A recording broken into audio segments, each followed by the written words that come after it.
Si lo sabe Álvaro, ya sabes que lo va a saber más gente. Sí, da igual, si yo no tengo ningún problema con la vaina. Es más, lo vas a ver el jefe de Álvaro. Fíjate tú qué problema. ¿Qué lo vas a ver antes? El jefe de Álvaro, ¿te refieres al ministro o al presidente? A todo. Sí, que está yo aquí, lo sabe Santos Sardán, lo sabe el ministro de Justicia, lo sabe. Claro, lo van a saber todos. ¿Por qué? Pues porque todos estaban dentro de la cloaca. Es decir, que reportaba, según esta información, pero que está depositada judicialmente, son los audios grabados por el fiscal Estampa, le llama a la cloaca y la cloaca le dice, vamos a vernos. ¿Por qué querían verlo? Que esto es lo primero que hay que explicar. Querían ver a Estampa porque Estampa se había enemistado dentro de la Fiscalía Anticorrupción con Alejandro Luzón. Alejandro Luzón es el fiscal jefe anticorrupción en estos momentos. Fruto de aquel enfrentamiento, el fiscal Estampa sale de la Fiscalía Anticorrupción. Y estos le buscan porque quieren acabar con Luzón. ¿Y qué es lo que querían? Oye, como tú eres enemigo de Luzón, danos información para que nosotros acabemos con Luzón. ¿Cuál era el objetivo en acabar con Luzón? Que Luzón es la persona que está respaldando, por ejemplo, a Víctor Aldama y respaldando todas las actuaciones para esclarecer los casos de corrupción que rodean a Sánchez. Traducido, buscaron a Estampa para que soltara, perdón por la expresión, pero nos vamos a entender antes, mierda de Luzón para acabar con Luzón porque Luzón estaba investigando el entorno de Sánchez. Ya está, así de sencillo. Raúl Vilas, bienvenido. Hola Carlos, ¿qué tal? ¿Qué tal, Carmelo? Carmelo Jordá. Muchas gracias. Grabaciones que sitúan, son las enésimas, lo que pasa es que es verdad que estas son clarísimas, los audios son demoledores. Ahí estaba Leire Díez, la cloaquera mayor del reino. Bueno, el cloaquero mayor del reino tendremos que acabar evidentemente admitiendo que era Pedro Sánchez. El segundo, su comandante en jefe o su comandante por debajo, el otro sería el general, su comandante por debajo, pues sería Santos Cerdán. ¿Y qué era Leire Díez? Pues máximo capitana, máximo. O sea, llegó al rango de capitán y se acabó. ¿Y a quién tenía por ahí? Pues tenía distintos tenientes. Tenía a Pere Dolcet, tenía otros. Habrá que preguntarnos, en algún momento nos tendremos que preguntar cuál es el papel de Jacobo Teijelo, que es el abogado que tenía una relación brutal con la cloaca y en estos momentos es el abogado de Santos Cerdán. Pero bueno, Raúl, ¿tienes alguna duda de que al cabo de la calle de la cloaca había un señor llamado Sánchez? Ninguna. Vamos, porque si la cloaca trabaja para Pedro Sánchez, es evidente, ¿no? Y además, conociendo a Pedro Sánchez y el respeto que tiene por la democracia, el Estado de Derecho y las normas mínimas de cualquier democracia, pues no debería sorprendernos.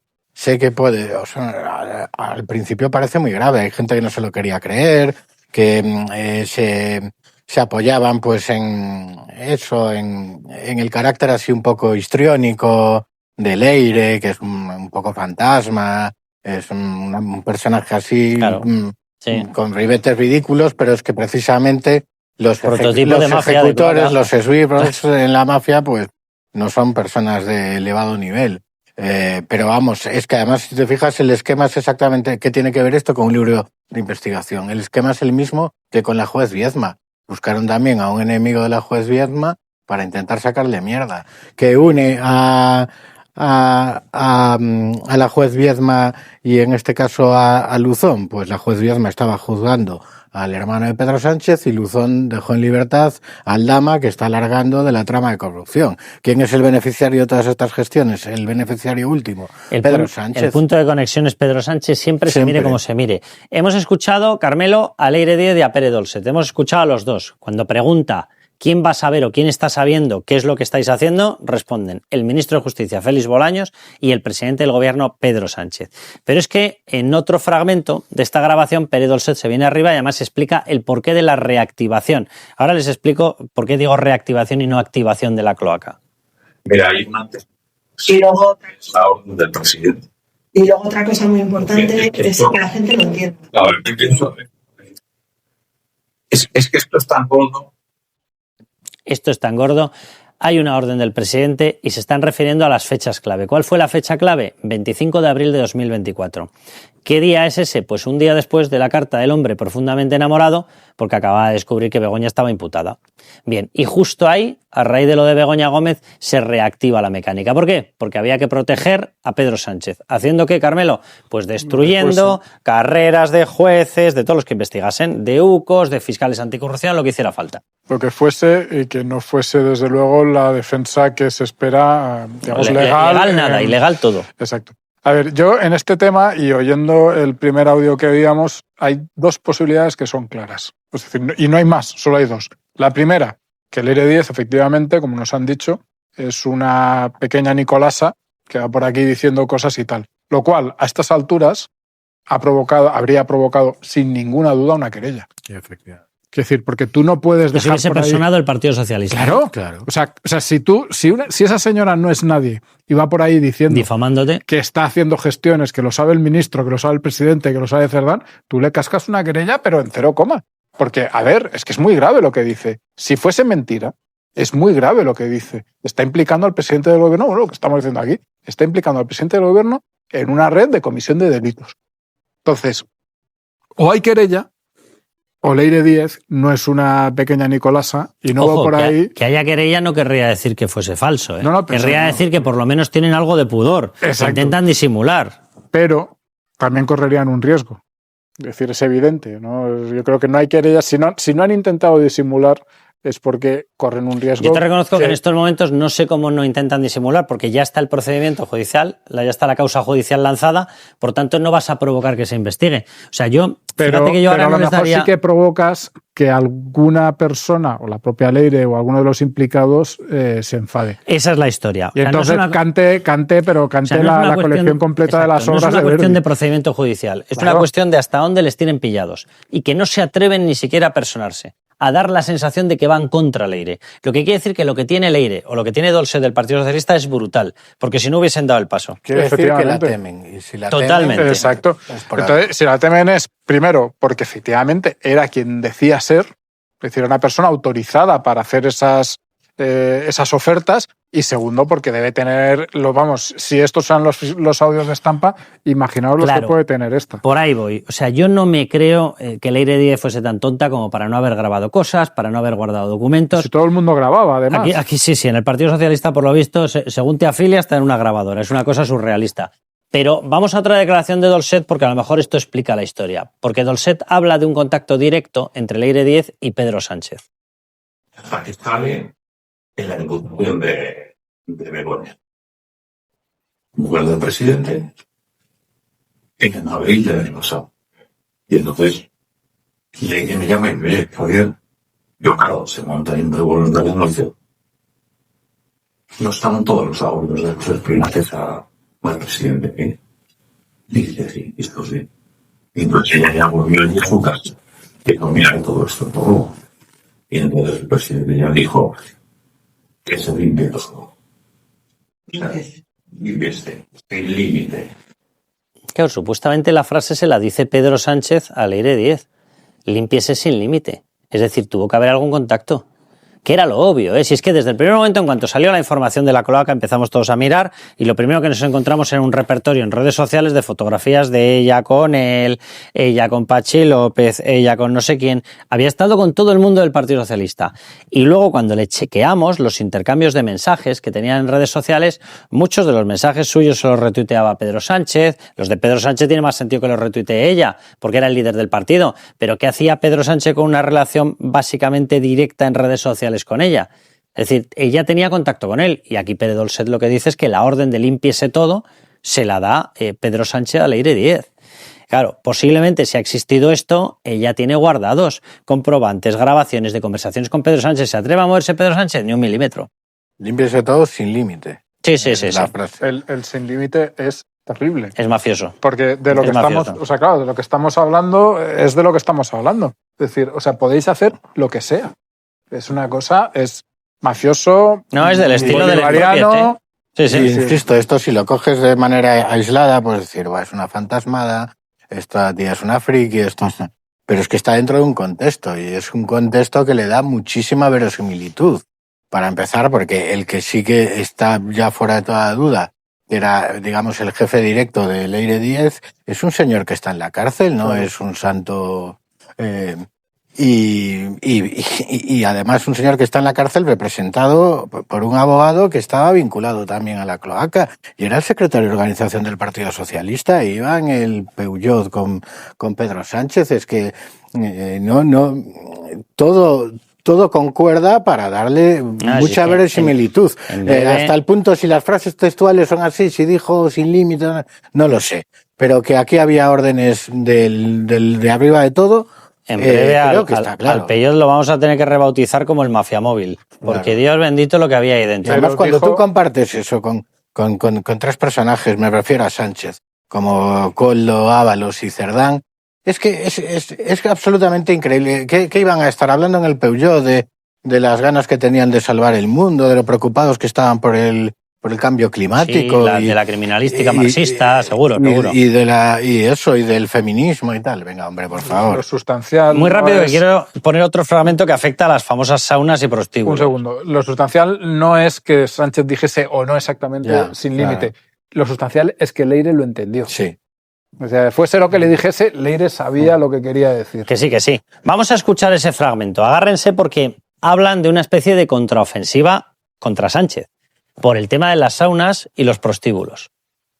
Pedro Sánchez, el día que se convierte en secretario general, bueno, le llenan su casa y las saunas de micrófonos hasta arriba, documentación que no sabemos dónde está, pero bueno. Cuidado con esta afirmación, porque además me hace gracia que ahora, volviendo a escuchar estos audios, cuando uno de los dos dice algo y se queda callado, el otro lo complementa de forma perfectamente coordinada. Es decir, ninguno se está inventando una versión. Si es una versión que se le han dado averiada, se la han dado desde luego a los dos simultáneamente, porque los dos van, a lo largo de toda la conversación, se complementan perfectamente. ¿Lo sabía Bolaños o el presidente? Todos ambos, los dos, contestan a la vez. Este se queda un poco callado y Leire le dice, ¿y las saunas? Y otro dice, ¿y las saunas? Efectivamente. Claro, la versión que teníamos hasta ahora, que procede de un informe de Villarejo, cada uno que lo coja con la cautela que quiera, pero a mí me hace mucha gracia el Partido Socialista, porque coge los informes de Villarejo, ¿van contra la derecha? Me los creo. ¿Van contra la izquierda? No me los Y creo. los de la UCO. Sí, sí. Bueno, Villarejo lo que vino a decir es que allí había grabaciones en las saunas y prostíbulos, cosa que parece que está certificada porque un montón de testigos han ratificado esa versión. A partir de ahí, Villarejo insinuó la posibilidad de que Pedro Sánchez hubiese utilizado la información de otros que acudían a las saunas y prostíbulos para chantajear, esta es la versión de Villarejo, y auparse en el partido. Bien, ahora sabemos que, según la versión de la cloaca, a partir del año 2017, en el que ya amarra definitivamente la Secretaría General, habría ocurrido al revés, cosa que habrá gente que no se la crea. A mí me parece totalmente creíble. Es decir, la misma estructura de micrófonos, de grabaciones, de cámaras y tal que había, se da la vuelta. ¿Por qué? Pues porque hay otros que empiezan a pensar que lo mismo hay que tener controlado también a Pedro Sánchez. A eso es a lo que aluden Dolcet y Leire. Es decir, que a partir del 17, lo mismo con lo que grababa Sabiniano en sus saunas, pasa a ser objeto deseado por otros. ¿Lo podría haber seguido grabando la familia Gómez? Pues a lo mejor lo seguía grabando la familia Gómez. La cuestión es que, por lo visto, había un material que ellos consideraban extraviado, que afectaba ya no a otras personas, sino que podía afectar a Pedro Sánchez y a Begoña Gómez.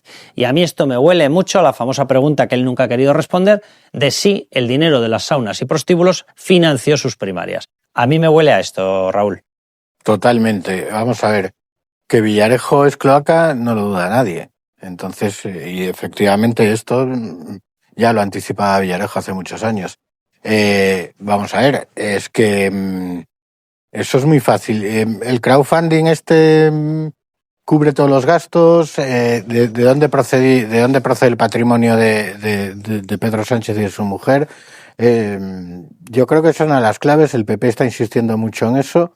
Y deberían enfocar por ahí. Yo creo que deberían citar a Pedro Sánchez exclusivamente para hablar de la financiación de su campaña, sí. Bueno, vamos a ver todo lo que tenemos recopilado de esta historia, porque da para mucho. Vamos a hablar con Luis María Pardo, que de hecho está metido como acusación Justicia Europa en el caso Cloaca. Pero vamos con lo que tenemos hasta el momento. Bueno, los audios lo han estado escuchando, se los resumo muy rápido. Sánchez lo va a saber, la decisión final es de Sánchez, tu encuentro lo va a saber el ministro del presidente. Vamos, por resumírselo, Sánchez metido hasta el tuétano de la cloaca. Bien, este es un testimonio aislado, de eso nada, ahora se lo explicamos. Bien, la reunión en Ferraz del 25 de abril de 2024 se ratifica en los audios, se ha ratificado por una persona asistente y ese 25 de abril coge de nuevo oxígeno esa cloaca. ¿Por qué digo de nuevo oxígeno? Porque había tenido una fase previa de trabajo.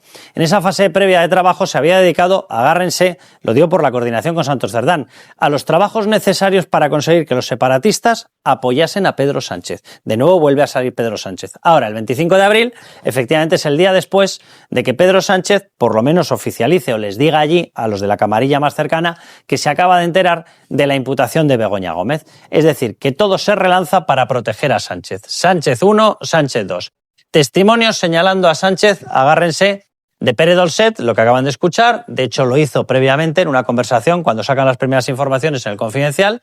Los compañeros del Confidencial se ponen en contacto con él y Pere Dolcet les dijo literalmente que las órdenes las daba el de más arriba y que el de más arriba, y se lo dice tal cual, era el presidente del gobierno. Joaquín Parra, empresario que entrevistamos aquí, ¿qué dijo? Lo mismo, las órdenes las daba Pedro Sánchez.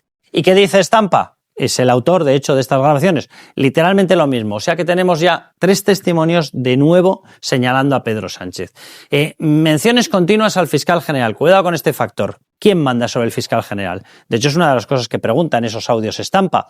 Y él le dice, ¿el jefe es el ministro de Justicia o el presidente? El ministro de Justicia no nombra al fiscal general, lo nombra el presidente del gobierno. Yo entiendo que tuviera dudas, porque la forma de hablar de Leire, de Dolcet y tal, le pudieron generar dudas al fiscal Estampa. Pero el jefe real, por encima del fiscal general, es uno, y es el presidente del gobierno. Bien, pues todas las menciones a la labor que tenía que realizar el fiscal general y a que el fiscal general obedecía órdenes, ¿de quién podían ser esas órdenes? Solamente podían ser de su jefe real. Bien, pues el jefe verdadero de Álvaro García Ortiz, como él mismo se encargó de decir, es Sánchez, es Pedro Sánchez. Ofrecimientos de favores esto se lo hacían a todas las personas con las que hablaban para que les dieran información que pretendían utilizar para atacar al teniente coronel Balas, a la UCO de forma genérica, pretendían atacar también a algún policía, pretendían atacar a la juez Viedma, al juez Peinado, al juez Marchena, a todos ellos. Bien, pues de todos esos, al fiscal jefe anticorrupción, a Luzón, ofrecían favores de la Fiscalía, esto es imposible sin el beneplácito del gobierno, es decir, de Sánchez,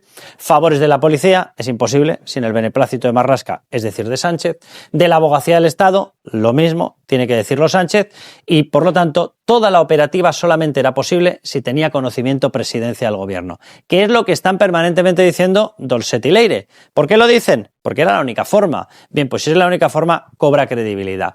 Y atención, todo un esquema de protección de Sánchez. Los casos en los que pretendían proteger no eran casos de otras personas, no eran casos de otros partidos, no eran casos ni siquiera de Dolcet. Sí, claro que iban a darle algún premio a Dolcet, claro que pretendían darle algún premio a Grinda si hablaba, pero el objetivo final era acabar con el caso Begoña Gómez, acabar con el caso David Sánchez, acabar con el caso Koldo García Izaguirre, básicamente. Y cuidado, acabar con el filtrado de información sobre las saunas y prostíbulos. ¿Por qué? Porque también afecta a Pedro Sánchez. Vamos, en resumidas cuentas, que de todo lo que se hablaba era de ayudar a Pedro Sánchez por orden de Sánchez y con capacidades de Sánchez.